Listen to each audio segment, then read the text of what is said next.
I believe that I'm correct in thinking that it is a well-known fact that people by nature are curious. Curiosity has fueled many of the greatest inventions of time, such things being electricity or the wheel. Of course, it does not take anything, no great genius, to be curious. In fact, thanks to modern technology, everyone who becomes curious is able to fuel that curiosity, have it satisfied in mere seconds. Back in middle school, I remember being curious about something. I was curious to see how many variations there were of the word confusion. As it turned out, there were many. I won't bore you with all the variations there were, since if you are curious, you could simply look it up yourself. However, I will share a particular one that I liked. My favorite variation, or synonym for the word confused, was disoriented. By definition, being disoriented means that a person is thoroughly confused as to a time or place. They are out of touch with their surroundings. They have lost their sense of direction. They are unable to think clearly, their surroundings creating mixed feelings, emotions, thoughts. Oddly, all of this was going through my head as my brain tried to register the words that I had just heard. Ah, shillings. We've been expecting you. Disoriented, my eyes slowly opened. I winced as harsh white light shone down on me. It only took a moment for my eyes to adjust, and when they did, my throat dropped into my stomach. Standing above me was a man. Despite my disoriented state, I tried to quickly take him in. He looked old, with white, receding hair and a white, neat beard. He was wearing all white, from his button-up shirt to his pants, his coat, even his tie. He was staring at me, a small smile on his face, trying to gauge my reaction as I could hear other people bustling around behind me. What in the world was happening? Stay calm, I told myself. You're not in danger. If they wanted to kill you, they would have by now. I tried to reason. The man was still staring at me, and I was too afraid to break eye contact with him, too afraid to look around. From what I could see out of my peripheral vision, the room was stark white and filled with what looked like hospital equipment. The man was still staring at me. Maybe he wouldn't speak until I would? You've been expecting me? I asked, trying to keep the fear, the apprehension out of my voice. The man smiled wider, reaching next to him for something. A clipboard. Oh yes, we've been expecting you for a while. I know you must have quite a few questions, but don't worry. All of them will be answered in due time, he said, giving a small laugh. I was beyond unnerved. His laugh was too high, too long for it to seem natural. I desperately wanted him to stop smiling. I finally worked up the courage to avert my eyes, to try and take in my surroundings. It did look like a hospital room, but the equipment was different, unlike anything I'd ever seen. What looked like nurses were milling about with clipboards, all dressed in white. Everything in the room was white, which is why it caught me off guard when my eyes fell onto the blood-red door on the far side of the room. The same door that Avery and I had just come through. Avery. Avery. Avery. Avery wasn't in the room. Avery wasn't in the room. I bolted upright, relieved to find that I wasn't tied down, which honestly was a thought that crossed my mind. I looked around once, twice, and a third time. Avery wasn't in here. I looked at the man, for the first time since my arrival here, feeling angry. Where's Avery? I demanded, my voice stronger than it had been a minute ago. The man simply looked at me, a creepy smile still plastered on his face. Mr. Anderson is quite fine. However, I will ask that you don't make any sudden movements. You will disrupt your healing process. Healing process? Shoot, how could I have forgotten? I looked down, lifting my blood-stained shirt up, the shake in my hands noticeable. How is this possible? The spot where I had been, impaled showed nothing except a long scar. I ran my fingers over it gently, the indent noticeable, but nothing else. I looked up quickly, to which the man put his hand up. Questions will be answered. How about we take a walk? Take a walk? Was he serious? A small, nagging voice in my head told me that it probably wasn't the best idea to refuse him, especially since he made it sound like it wasn't really a question where my answer mattered. But I didn't care. No, I said forcefully, renewed confidence flowing through me. I want to see Avery, I said, my voice slow and measured, laced with anger, with stubbornness. For the first time since I had seen him, the man's smile flickered, annoyance and impatience crossing his face. Clipboard still in hand, he started to cross the other side of the room where a keypad was attached to the wall. The wall was entirely made up of those clouded glass panes, the ones they put up in houses for privacy. I slowly pushed myself off the bed, following him, trying not to look at the other people in the room. The man stood in front of it, slowly putting in a password. I wasn't sure if I wanted to get closer. Was he going to let me see Avery? Or was this some kind of prison cell to throw me into for not doing what he asked? The man's back was turned, and that's when I saw something on a table. It was Avery's gun, the one he used to kill the lost ones. Now, of course, it was only a regular gun. I made a decision quickly, silently reaching out and taking it, stuffing it into the back waistband of my jeans before quickly hurrying over to where the man was, praying he didn't notice anything, or the nurses. A few seconds passed. No one said anything. No siren sounded. I breathed a silent sigh of relief. As the man finished putting in the password, the clouded glasses started to get clearer. The man silently moved to the side to let me see. I slowly walked forward and had just reached the glass as it finally became clear, and I can see into it. My voice seemed stuck in my throat. It was a dark room, smaller than the one we were in, with more of the equipment that I didn't recognize. The room was bare of furniture besides a bed, which was being occupied by Avery. His eyes were closed, and a mask covering attached to his mouth that was attached to one of the machines next to him. One of his ankles were bandaged from where the lost ones had got him. He wasn't moving. My brain didn't want to accept what I was seeing. It was refusing to deal with the wave of emotions that had started to rise up, invading my thoughts. Is he? I choked out, my eyes not leaving him. He is fine, the man said. Turning to face him, I saw that he was still smiling. I wanted to hit him. He is sleeping. I would be more than happy to explain things to you. Would you care to take a walk? He asked, his smile unwavering. I didn't trust him. I didn't trust whatever this place was, whoever was here. The only person that I trusted right now was Avery, and I couldn't get to him. I'd have to fix that. You just have to be patient, I told myself. Wait for the right opportunity. Then you can get him and find a way out of here. I made a decision. I'd have to play along for a little bit. Looking at the man, I plastered on a smile to match his. I'd love to, I said, smiling. The man beamed.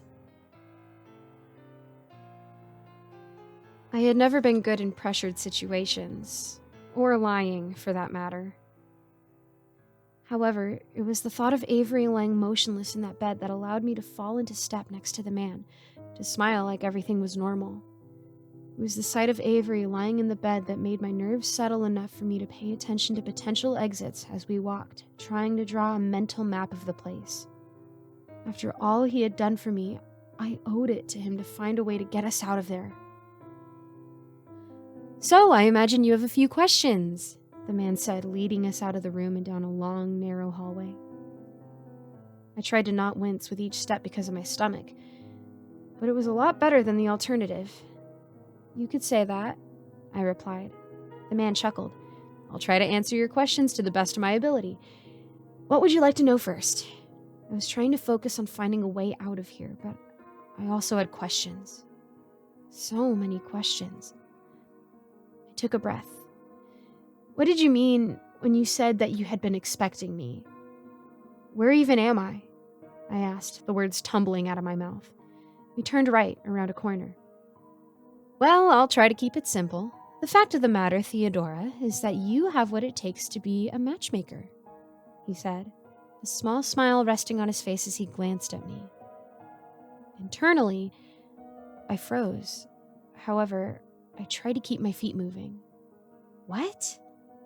Whoa, what are you talking about? I asked, bewildered. Again, I'll try to keep it simple, but keep in mind the real answer is quite complex, the man said as we turned another corner, left. Each citizen born within city grounds has the ability to carry a gene, one of the ones needed for the ability to possess the powers needed for a matchmaker. Sometimes people don't exhibit the abilities when they are born or at all, even if they have the gene that carries the ability.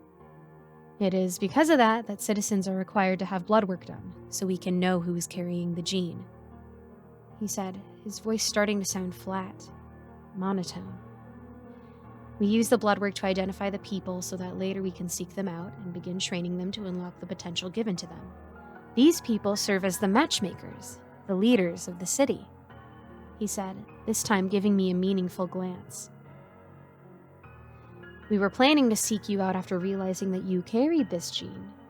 However, we hit a little snag when you broke one of the rules and, most unfortunately, got transported to below, he said with a small sigh, but still smiling. Luckily, you seem to manage just fine.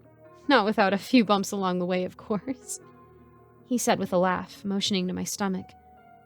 A sickening sense of nausea was starting to wash over me. Something wasn't right with the way he was talking, the way he was laughing, the fact that he wouldn't stop smiling. So you know what happens to the people you throw in there? The people that get down there by accident? I asked, trying to sound innocent, but I couldn't help the anger that was sneaking into my voice. Luckily for me, however, the man didn't seem to notice. Well, of course, the people that we put down there are a danger to our society. They are risks, and here we don't take risks. Any citizen that doesn't follow the rules provided, in my opinion, is just as bad as the people that get put there. We have rules in place for a reason, to protect the citizens. They are not for laughs or for fun. Anyone who does not take that seriously has no place in our community, he said with a smile. I would have given anything right then to have hit him as hard as I could. I needed to change the subject. I couldn't let my emotions get the better of me, not when so much was at risk. We took another right turn. It was this turn that made me realize that I hadn't seen another person anywhere since we left the room that we were in. I just added it to the growing list of reasons I needed to get me and Avery out of here. How did you heal me? I asked quietly. State-of-the-art technology, the man said loudly, his words echoing off the walls, startling me slightly. What the heck? We have perfected almost all things, including health and safety. Our state-of-the-art technology allows for healing and recovery unmatched by anyone else. Injuries such as yours can be healed completely in a matter of hours, he said, his smile growing even wider than it had before. It sounded like he was reading from a pamphlet. We turned another corner, this time to face a dead end, where we were greeted by a handsome set of mahogany doors. I opened my mouth to ask another question, but the man held his hand up. Unfortunately, I cannot provide you with any more information. You are to wait here until a matchmaker comes to start with you on your training and give you a more detailed explanation, he said, moving to push the door open. My mind spun, panic seizing my throat. Wait, what? I haven't agreed to anything. My parents will be looking for me, and my friends, they'll notice I'm gone, I said, my words trailing off as the man shook his head, smiling. No need to worry. Your family and friends' memories will be modified. Of course, however, the choice to become a matchmaker is up to you. It is, of course, the highest honor. You will have everything you have ever desired, dreamed about. Your life will be perfect. I won't pretend that I didn't think about it.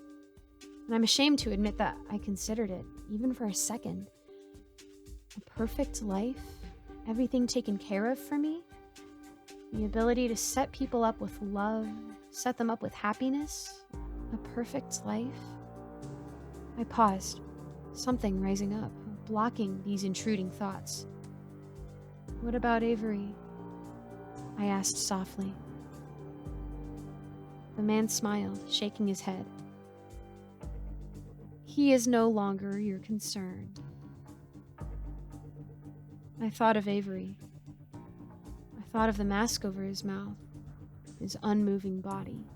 I thought of his smile, his laugh, the way he held me, protected me, the warmth that filled me whenever he touched me, the way he looked at me when he thought I didn't notice. He had the chance to leave me behind, to leave me to the lost ones. He could have let me drown, let me fend for myself. The door was right in front of me. Once I went in that room, I wouldn't have to worry about anything ever again. A wave of certainty slowly washed over me. Avery's gun felt heavy in my waistband. The man looked at me, a smile still plastered on his face. I could hear my heartbeat thundering in my ears. Go to hell, I said softly. A flicker of confusion passed over the man's face. Sorry? I reached behind me, my hand closing around the handle as I pulled it out, clicking the safety off as I leveled it at the man. For the first time since I saw him, the man's smile fell. I said, go to hell. I snarled, my finger closing around the trigger. Somewhere in my head, before I even pulled out the gun, I knew there wouldn't be any blood. I was correct. Sparks flew as the man stumbled back against the wall, smoke starting to come out of the place in his chest where I had shot him. Wires of all colors visible through the hole, the man's eyes open with shock and unblinking as he slid to the floor, his head jerking a few times before he lay unmoving. A second later, sirens began to sound as the lights everywhere turned red. I turned and started to run. My mind was reeling as I desperately tried to remember which way he came, all other thoughts being pushed aside. I didn't know how many bullets were left in the gun, and I didn't stop to check. Left, right. Straight down this hallway. Another left? I was sprinting as fast as I could, my sneakers squeaking against the white floor tiles. Above me, the noise was thunderous. It sounded like people were running. I tried to run faster. Avery, I thought to myself. You have to get Avery. I turned left again and knew I had gone the right way. I burst into the room I had come from, the room now empty, no nurses or anyone in sight. I ran towards the glass wall where Avery lay on the other side. I'm coming, I said softly, knowing that he couldn't hear me. I put the gun down, not wanting to waste any bullets. I grabbed a chair, adrenaline coursing through me as I swung it at the wall again and again, cracks forming each time I hit it. Each hit was fueled by emotions I had pushed down. This is for the lies, I thought as I swung. This is for the pain, I swung. I paused, panting. This is for Avery. I took a final swing, the glass shattering around me. Throwing the chair away, I ran over to the broken glass, to Avery. With shaking hands, I took off the mask, throwing it to the side. I put my hand to his face, my entire body shaking. Wake up. Come on, wake up. I whispered, shaking his shoulders lightly. Avery, please, please wake up. I whispered, feeling a sob starting to creep up in my throat. You can't leave me, I whispered, my voice shaking. I need you, Avery. Please wake up. Tears started to cloud my vision, which is why I thought the flutter of his eyelids was my mind playing tricks, showing me what I wanted to see. Thea? My body froze, my breath still. His eyes opened slowly, and it wasn't until I saw the dark navy blue of them that I allowed myself to breathe. A short, relieved breath escaping out of me. I couldn't let myself go through what I was feeling right now. There was no time. Avery, I need you to listen to me. You need to get up. Can you get up? I asked quickly, my eyes glancing over him. I think so. Thea, what is going... Do you trust me? I asked suddenly, the irony not being lost on me. Avery didn't hesitate before he nodded. Then please, questions later, we need to go. Avery gave me a quick, searching look before nodding again. I took his hand, helping him out of the bed, and noticing his wince once we put pressure on his foot. "I'm fine," he said, noticing my look. "Lead the way," he said softly. It was then I realized that I had his full, unwavering trust. I felt a surge of admiration for him. I nodded, walking a few paces and picking up the gun that I had set down. I noticed Avery was limping on his injured foot. Without a word, I crossed over to him, sliding an arm under him so that he could put some weight on me. "Thanks." I nodded. Of course. The sirens didn't stop as we pushed our way out the door. Muffled yells and voices were coming from behind us. "We have to hurry," I said, Avery picking up on the unease in my voice, and I tried to walk us as fast as I could on his foot. "Is there an exit?" wincing as we half ran down the halls. "There is. I think I saw one around here," I said, looking around, and to my relief saw one of those glowing red signs for an emergency exit at the end of the hallway we were in. "There. Come on," I said, hearing the voices get louder. We were only a few 100 feet away. We could make it. We could make it. Loud cracks suddenly filled the air as I realized the people behind us were starting to shoot, the bullets ricocheting off the walls. I had a feeling that as soon as we got to the exit, they wouldn't be able to follow. We ducked our heads as we tried to zigzag down the hall. Fleetingly, I turned my head to look at the people who were shooting. I wanted to look away instantly. I wasn't sure if you could call them people. They were in all black, their limbs too long, too thin, masks and helmets covering each one's head. Another crack sounded, and I felt Avery slip from under me as he screamed. It only took me a second to realize what happened. "Avery! Avery! Avery, no!" I yelled, turning around to see 5 people in all black coming towards us and more far behind them. I held up the gun, praying that there were enough bullets as I fired off rounds, watching the same sparks appear as they did with the old man. Avery was on the ground, clutching his leg and groaning. I tried to pull the trigger again, but the gun clicked empty. Shh. Avery heard the gun click empty. "Fia, go. There's too many. The door's right there. Just go." "I can't move," he said, groaning, his hands painted red with blood. My heartbeat thundered in my ears. "No. No." "In your own words, Avery, screw that. There's no way I'm leaving you here," I said forcefully. Despite the pain, I could have sworn I saw a flicker of a smile on Avery's face. "Give me your arm," I said hurriedly, glancing up, seeing more of those things start to turn the corner. Panic seized me as I grabbed Avery's arm as I started to pull him towards the door. Only a few feet away. We could make it. We could make it. More of the things in black were now jumping over the bodies of the ones that I shot. I turned around, reaching for the door handle as the things raised their guns. With a final yank, I pulled Avery towards me just as I opened the door, pulling us both through as the door slammed closed. I felt myself land hard on a rocky surface, but I wasn't paying attention. My eyes were on the door, which now looked like a wooden board against a run-down building. A second passed, and then a few more. No one came out. Looking around frantically, I spotted Avery on the ground next to me, looking like he was going to pass out, blood flowing freely from his leg. I scrambled towards him. No, Avery," I said, my voice shaking as he looked up at me. "Fia," he started to say. No, don't talk. I'm going to get you help. Do you hear that?" he asked quietly, cutting me off. I paused, listening as I looked around. We were in what looked like an alley, the sounds of cars and people chattering filling my ears. The familiar scent of pizza, due to the overabundance of pizza shops, filling my nose. My breath caught in my throat. We were home.